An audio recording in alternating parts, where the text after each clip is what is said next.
Yan mga boss, finished product tayo. Top load crossbar owning sa roof rail. Sa expander. Ayan, sila bossing. Sample video tayo. Ang nilagay naming owning dito, yung soft case, tapos heavy duty na crossbar, tapos yung top load aero, saka yung roof rail niya, eto. Yung heavy duty na roof rail natin. Ayan. Dito mga boss, hindi na natin nailagay yung takip kasi ayun oh. Nakatukod na dito eh. So nakapix na siya diyan sa dulo. Ayan dito. Ayan oh, naka-bolt on na siya. Ito niya ba? Ayan. Ayan oh. Nasa loob na yung kan eh. Inabutan na yung lagayan ng lock. Pero okay naman. Siya.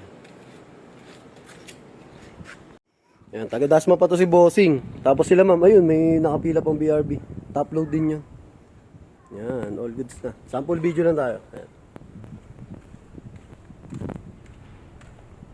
So sa mga gusto mag-avail, available yan sa JLG Car Accessories, Motomac Works, sa ayan, yung JLG Car Motovlog. Yan, okay na yan. Yung tropa ko, i-repair ko rin dito. Oh boss, pag gone, sabihan mo lang oh. Owning yun, tsaka subor na lang yun. Pero frame na yung span. Ano ba yung sa kanya? Yung ano, cross, no? Yung kanya.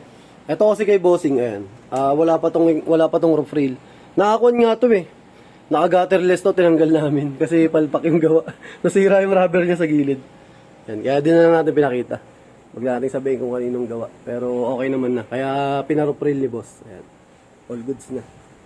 May bakat nga lang to dito. Saka yung rubber niya nasira sa loob. Okay naman na yan. Bapping na lang yan, okay na yan. Ganda rin talaga pag may owning. Tapos pag may tanong ka sa owning boss, tawagan mo lang ako. Oo. Hindi na natin na-sample yung owning mo eh. Hindi na natin na-ikadgad eh. Kahit mag-send na lang si Kuya ng video niyan, yung... Oo boss, dali lang yan. Yeah. Thank you kay Bossing. All goods na. Yan, babachi na si Bossing. Thank you kay boss. Ganda rin pag may owning, no?